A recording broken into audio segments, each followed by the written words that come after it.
காலை சாப்பாடு என்ன சாப்பிடலாம்னா இட்லி, வடை, பொங்கல், மசால் தோசை, பூரி, இதெல்லாம் வேணாம். இதெல்லாம் இவ்வளவு நாள் சாப்பிட்டாச்சு. அதுவும் எனக்கு பல நாள் கடையில ஒரு கேள்வி வரும், எதுக்குடா இட்லியும் வடையும் சேர்ந்து வருது? எப்ப கேட்டாலும் சார் 2 இட்லி ஒரு வடை, இட்லியும் வடையும் என்னைக்கு வைங்க 2 பேரும் ஒன்னா சேர்ந்தாங்க? வடை நம்ம ஊர்ல ரொம்ப காலமா இருந்த விஷயம். வடை தான் நமக்கு முதல்ல வந்தது. சங்க இலக்கிய காலத்திலே உளுந்து தலை பெய்தின்னு பாடல் எழுதியிருக்கான். வடை இருந்துச்சு. 13ஆம் நூற்றாண்டுல தான் இட்லி வந்துச்சு நம்ம ஊருக்கு. இட்லி நம்ம இங்க இருந்து தமிழர்கள் கண்டுபிடிச்சது இல்ல. இந்தோனேசிய மன்னர்கள் இங்க இருந்து ஒரு பல்லவ மன்னன் போய் இந்தோனேசியாவுக்கு படையெடுத்துட்டு பேசாம திரும்பி வராம அங்க ஒரு பிள்ளைய கல்யாணம் பண்ணிட்டு வந்துட்டான். இந்தோனேசிய பொண்ணை கல்யாணம் பண்ண வரும்போது இந்தோனேசிய பொண்ணோட அப்பா இருக்கார்ல மாமனார், கூடவே பல்லவ நாட்டுக்கு இந்தோனேசிய உணவு கலைஞர்கள் எல்லாம் அனுப்பி வச்சிருக்காங்க. என் புள்ள அங்க வாக்கப்பட்டு போறாப்பா, கொஞ்சம் அவளுக்கு வேண்டிய சாப்பாடெல்லாம் செஞ்சு போடுன்னு சொல்லி இந்தோனேசியால இருந்து வந்த உணவு கலைஞர்கள் இங்க இருந்து இவனுக்கு உளுந்த மட்டும் சாப்பிட்டு இருக்கானுங்க, இந்த அரிசியையும் உளுந்தையும் சேர்த்து செய்யலான்னு செஞ்சதுதான் இட்லி. அப்படிதான் 13ஆம் நூற்றாண்டுல இட்லி வந்துச்சு. 15ஆம் நூற்றாண்டுல தான் தோசை வந்துச்சு. தோசை சின்ன பையன், அதுக்கும் கீழே. அது கர்நாடகத்துல முதல்ல கர்நாடகால தான் தோசையை பத்தி முதல்ல பேச ஆரம்பிச்சிருக்காங்க. ஆனா நாம என்னமோ இட்லி தோசை எல்லாம் எங்க அப்பா எங்க சங்க இலக்கியத்திலே நாங்களே சாப்பிட்டுட்டு இருந்தோம் நினைச்சு அதை மாறாம வச்சிருக்கோம். தயவு செய்து வாரத்துக்கு 1 நாள்ல 2 நாள் இட்லி மாவு வைங்க. ஃப்ரிட்ஜில் அரைச்சி வச்சா வாரம் தினமும் காலையில் எழுந்திரிச்சு தோசை இட்லி, ராத்திரி தோசை, அப்புறம் அது குறைய ஆரம்பிச்சோடனே அதுல ரவையை போட்டு ரவா தோசை, கோதுமையை போட்டு கோதுமை தோசை, அப்படிலாம் வேணாம். தோசை இட்லி வாரத்துக்கு 2 நாள் போதும். காலை சாப்பாடுங்கிறது நல்ல 1 கப்பு நிறைய சுண்டல், நிறைய காய்கறி போட்டு ஒரு சூப்பு, ஒரு கொய்யாப்பழ துண்டு, ஒரு ஆப்பிள், ஒரு வாழைப்பழம், கொஞ்சம் பாதாம் பருப்பு, கொஞ்சம் நிலக்கடலை, நல்ல முட்டை, 2 முட்டையில ஆம்லெட், இதுதான் காலை சாப்பாடு. இதுல சாப்பிட்டு நேரமா சார் 11:30 மணிக்கு பசிக்குமே, பசிச்சா உன் உடம்பு நல்ல உடம்பு. 11:30-12 மணிக்கு பசிச்சா உன் லேப்டாப் பேக்ல ஒரு ஆப்பிள் வச்சுக்கோ, ஒரு கொய்யாப்பழம் வச்சுக்கோ. யாராவது உனக்கு கோச்சுப்பாங்களா? அந்த லேப்டாப் முட்டுமா? முட்டாது. ஒரு கொய்யாப்பழம் எடுத்துக்கலாம், இல்ல ஒரு ஆப்பிள் எடுத்துக்கலாம். அப்படி 11:30 மணிக்கு ஒரு பழத்துண்டு தேவைப்பட்டால் எடுத்துக்கொள்ளுங்க. ஒரு கிரீன் டீ குடிச்சுக்கோங்க, இல்ல ஒரு மோர் குடிச்சுக்கோங்க. காலை உணவு இப்படிதான் இருக்கணும். சின்ன பிள்ளைங்க இருக்காங்க, நல்ல சிறுதானியத்துல வரகரிசியில உப்புமா, திணை அரிசியில பொங்கல், இல்லைன்னா கம்பரிசியில நல்ல ஒரு அடை, கம்பம் தோசை, அது குழந்தைகளுக்கு கொடுப்போம். 45-50 வயசு மேல வந்துருச்சுன்னா இட்லி தோசை வாரத்துக்கு 1 நாள் தான். ராத்திரி ஒருபோது இட்லி தோசை சாப்பிடக்கூடாது. 50 வயசு 45 வயசு தாண்டிட்டோமா, இரவு உணவு நல்ல கோதுமை ரவை கிச்சடி, இல்லைன்னா சப்பாத்தி, அது மாதிரிதான் எடுத்துக்கணும். நடுவில் மதியம் இருக்க, அது ரொம்ப முக்கியம்.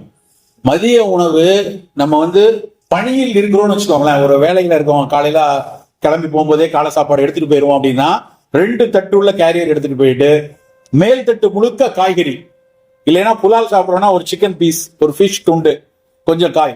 2வது கீழ்த்தட்டுல பாதி சாதம், மீதி அதுலயும் காய்கறி அல்லது கீரை. ஸோ மொத்தத்துக்கு சோறு மிக குறைவாக எடுக்கணும். அதுவும் நல்ல சிவப்பரிசியோ இல்லைன்னா கருப்பரிசியோ இல்லைன்னா பிரவுன் ரைஸோ எடுக்கணும். இந்த ராஜ்கிரண் ஒரு படத்துல சோறை மலை மாதிரி குமிச்சு அப்படியே குழம்பு ஊத்துனா அது அருவி மாதிரி 5 அருவி மாதிரி விழ கவனமா உருட்டு கூட, அதெல்லாம் வேணாம். அப்படி சாப்பிட்ட காலம்லாம் மலையேறிட்டோம். சோறு குறைவா தான் சாப்பிடணும். பெண்கள் நிறைய இருக்கீங்க, நான் நிறைய மீட்டிங்ல சொல்றது, சோறு எடுக்கிறதுக்குன்னு ஒரு அன்னக்கரண்டி வச்சிருப்பீங்க இல்லையா, கிழக்கு பக்கமா நின்று தலையை சுத்தி எரிஞ்சிருங்க. ஏன்னா அந்த அன்னக்கரண்டியை பார்க்கும் போதெல்லாம் எனக்கு இந்த பொக்லைன் எந்திரம் மாதிரியே இருக்கும், அப்படியே பெருசா அள்ளி போடுது இல்லையா.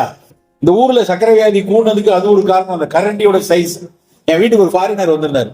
அவர் பார்த்துட்டு இந்த கரண்டியை பார்த்து ஒரு பதக்கிட்டு, என்ன சார் கரண்டி பயங்கரமா இருக்கு அப்படின்னு. அவங்க எல்லாம் அந்த புலால் அறுப்பதற்கு பெரிய கத்தி வச்சிருப்பாங்க இல்லையா, அது மாதிரி இருக்கு அந்த கரண்டி. சார் கத்தியா இருந்தா பரவாயில்ல, புலால் இருக்கிறதுக்கு இருக்கலாம், பட் கரண்டி இவ்வளவு பெருசு நான் உலகத்திலே எங்கேயும் பார்த்தது இல்லைன்னா, சார் எங்க ஆதித்ய கரிகாலன்ல இருந்து நாங்க அதைத்தான் பயன்படுத்திட்டு வரோம் அப்படின்னு. அதனால தயவு செய்து இனிமேல் சோறு எடுக்கணும்னா ஸ்பூன் வைங்க, காய்கறிக்கு பெரிய கரண்டி வச்சுக்கோங்க.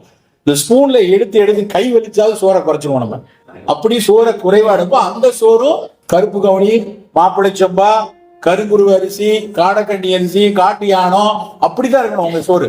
காய்கறி நிறைய இருக்கணும். கீரை இல்லாமல் ஒரு நாளும் போக கூடாது. தினசரி ஒரு கீரை, பசலை கீரை கிடைக்கா, பொன்னாங்கண்ணி கீரை கிடைக்கா, கரிசலாங்கண்ணி கிடைக்குதா, முருங்கை கீரை கிடைக்குதா, இந்த கீரை சமைத்து சாப்பிடணும். காய்கறிகளையும் புலாலையும் இருப்பதை காட்டிலும் அதிகமாக மைனர் மைக்ரோ நியூட்ரியன்ட் கீரையில தான் இருக்கு. ஜிங்க் சத்தும் செலினியம் சத்தும் வேற எதுலையும் கிடைக்காது, கீரையில மட்டும் தான் கிடைக்கும். நம்ம கோவிட் வந்தப்ப எல்லாரும் போய் சிங்கோவிட் மாத்திரை வாங்கி போட்டோம் இல்லையா, இந்த ஜிங்க் வேற எங்க இருக்கு? நிலக்கடலையிலும் கீரையிலும் தான் இருக்கு. அப்ப தினம் கொஞ்சம் கீரை எடுக்கணும். இப்ப கை குழந்தை வச்சிருக்கீங்க, உங்க வீட்டுல பேரம்பேத்தியோ இல்ல உங்க பிள்ளைகளோ கை குழந்தை இருக்குன்னா 8ஆம் மாசம் சோறு ஊட்டும் போதே தயவு செய்து கீரை சோறை பழக்கி விடுங்கள்.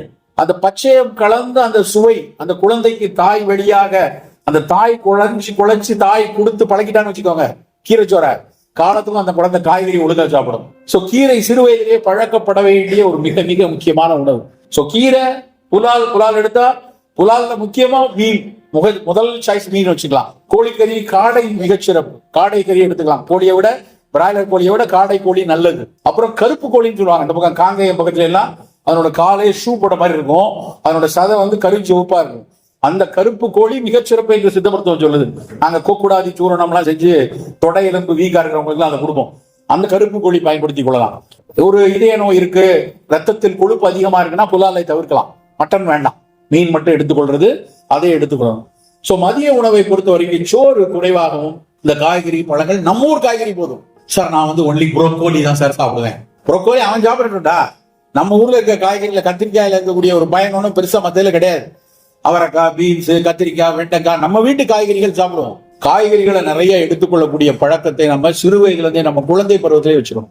அதுக்கப்புறம் ரொம்ப முக்கியமானது மசாலா பொருட்கள். இந்த இஞ்சி, பூண்டு, சீரகம், மிளகு, காயம், பெருங்காயம், கருஞ்சீரகம், இதெல்லாம் மனம் கொடுக்கிறதோ அத்தனை மணமூட்டிகளும் உடலுக்கு நல்லது. மசாலா பொருட்கள் வெறும் மனத்துக்காக இல்ல, பிரியாணினா அதனோட ஸ்மெல்லுக்காக இல்ல, ஸ்மெல்ல தாண்டி அதுல சேர்க்கக்கூடிய மசாலா பொருள் ஒன்னொன்னு உடலுக்கு நல்லது. அதுல சேர்க்கிற சீரகம் குடல்ல இருக்கக்கூடிய, அதுக்கு சீரகம்னா அகம்னா வயிறை சீர்படுத்துவதனாலதான் பேரே சீரகம்.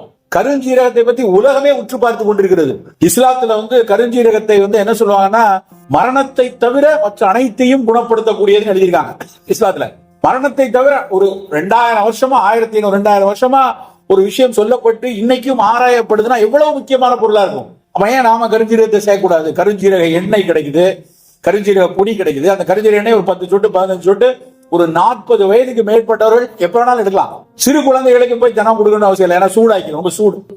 40 வயசுக்கு மேல இருக்கு, முட்டு வலி இருக்கா, இந்த குடும்பத்தில் புற்றுநோய் இருந்து கொண்டிருக்கிறதா, அப்ப அது தடுக்கிறதுக்கு அதை கொஞ்சம் சேர்த்துக்கலாம். தினம் குடிக்கிறது சீரக தண்ணி குடிக்கலாம். கருவேப்பிலை துவையல் தினம் சாப்பிடலாம். சாப்பாட்டுல இருந்து கருவேப்பிலை தூக்கி ஒதுக்கி வைக்கிறான், அதான் சேர்ந்துருச்சுல சத்து அப்படின்னு. தயவு செய்து கருவேப்பிலையை வெளியே போடாதீங்க. இந்த கடைக்கு போனா, காய்கறி கடையில எல்லாம் நான் தெரிஞ்ச காய்கறி கடைக்காரர்கிட்ட எல்லாம் சொல்லுவேன், போகும்போது ஃப்ரீயா கொஞ்சம் கொப்ப அளவுக்கு உடைச்சு கொடுப்பாங்க கருவேப்பிலையை. 300 ரூபாய்க்கு காய் வாங்கிட்டீங்க சார், இந்தாங்க கருவேப்பிலை ஃப்ரீமாங்க. கருவேப்பிலை தானே இருக்கிறதுலே மிக சிறப்பு. தயவு செய்து அதை விலை குறைவாகவோ இலவசமாகவோ கொடுக்காதீங்க. இலவசம் தான் ஒரு மனிதனுக்கு அதை ஏளனப்படுத்துகிறது. கருவேப்பிலை மிக மிக சிறப்பு. இல்லினாய்ஸ் அப்படின்னு ஒரு பல்கலைக்கழகம் இருக்கு சிகாகோல. அந்த சிகாகோ இல்லினாய்ஸ் பல்கலைக்கழகத்துல கருவேப்பிலையில இருந்து கார்பனசால்னு ஒரு ஆல்கலாய்டை பிரிச்சு எடுத்து சர்க்கரை நோயை அது எப்படி கட்டுப்படுத்துகிறது, ஐஜிடின்னு சொல்லக்கூடிய ஆரம்ப கட்ட சர்க்கரை முழு சர்க்கரையா மாறாம எவ்வளவு தாமதப்படுத்துகிறதுன்னு அவன் பேட்டன்ட் வாங்கிட்டான் கருவேப்பிலைக்கு. நாம கருவேப்பிலையை தலைக்கு கருப்பாகுமா சார், கருவேப்பிலை தேய்ச்சி தலைக்கு கேட்கலாமான்னு இருக்கான். கருவேப்பிலை தினம் சட்னி அரைச்சு சாப்பிடுங்க, மோர்ல அரைச்சு குடிங்க. அது மாதிரி சீரக தண்ணி, சுக்குமல்லிக்கா, இது மாதிரி மனம் கொடுக்கக்கூடிய நறுமணமூட்டி உணவுகளை நாம் அடிக்கடி உணவுல சேர்த்துவோம். அது குருமாவாகவோ இல்ல மசாலாவாகவோ இல்ல பிரியாணியில எப்படி போட்டாவது மணமூட்டிகளை சேர்க்கணும். அன்னாசி பூ நமக்கு தெரியும், ஸ்டார் மாதிரி இருக்கும், நட்சத்திரம் மாதிரி. இங்க போய் அப்படியே ஆம்பூர் பிரியாணி வாங்கினா அது மேல அப்படி ஒண்ணு வச்சு கொடுப்பாங்க. அது ஒன்றும் பிரியாணிக்கு மட்டுமா, அதுல இருக்கு அன்னாசி பூ. அதுக்கு பேர் பொட்டானிக்கலா இலிசம் வீரம்னு பேரு. ஸ்டார் அனைஸ் அப்படிங்கிறது ஆங்கில பேர். இன்னைக்கு காய்ச்சல் வந்தா, நமக்கெல்லாம் காய்ச்சல் வந்தது அப்படின்னா, ஒரு 5 நாள் காய்ச்சல் குறையலைன்னா, வைரஸ் காய்ச்சல் தெரிஞ்சதுன்னா நவீன மருத்துவர் கொடுக்குற மருந்து டாமிஃப்ளூ அப்படின்னு ஒரு மாத்திரை கொடுப்பாங்க. அந்த டாமிஃப்ளூ மாத்திரை இந்த அன்னாசி பூவில் இருந்து எடுத்து செய்யப்படுது. நம்புவோமா? அசமல்டாவீர் அப்படின்னு அது பேரு, அதனோட கெமிக்கல். ஷிகிமிக் ஆசிட்னு ஒண்ணு அதுல இருந்து பிரிச்சு அதுல இருந்து அந்த அசமல்டாவீர் சேர்க்கிறான். அவ்வளவு சிறப்பான ஒரு பொருள் அந்த அன்னாசி பூ. நம்ம பிரியாணி சாப்பிட்டு தூக்கி ஓரமா வச்சுட்டு போயிட்டே இருக்கோம். நண்பர்களே, நம்முடைய ஊர்ல இப்படியான உணவுகள் கொட்டி கொட்டி கிடக்கிறது. இந்த சிறுதானியங்கள் ஒவ்வொன்றையும் பேசிக்கொண்டே இருக்கலாம். இந்த திணையரிசியினுடைய பொன் மஞ்சள் நிறம், கம்பில் இருக்கக்கூடிய இரும்பு சத்து, கேழ்வரகில் இருக்கக்கூடிய பினாலிக் காம்பவுண்டு, வரகரிசியில் இருக்கக்கூடிய லோ கிளைசிமிக் தன்மை. அதனாலதான் அதை எப்படியாவது கொஞ்சம் கொஞ்சம் ஒரு உப்புமாவா இல்லைன்னா அதை ஒரு அவலா, இப்ப நீங்க எல்லா சிறுதானியங்களையும் அவல் வந்துருச்சு. அட்லீஸ்ட் கொஞ்சம் எளிய முறையில சாப்பிடுவதற்கு பயன்படும். நான் அடிக்கடி சொல்வது, நம் அடுப்பங்கரையில் கூடுதலாக செலவழிக்கக்கூடிய 20 நிமிடங்கள், நம் அடுப்பங்கரையில் கூடுதலாக செலவழிக்கக்கூடிய 20 நிமிடங்கள் உங்கள் ஆயுள் காலத்தில் கூடுதலாக 20 வருடங்களை தரும். இது உங்கள் நலம் கருதி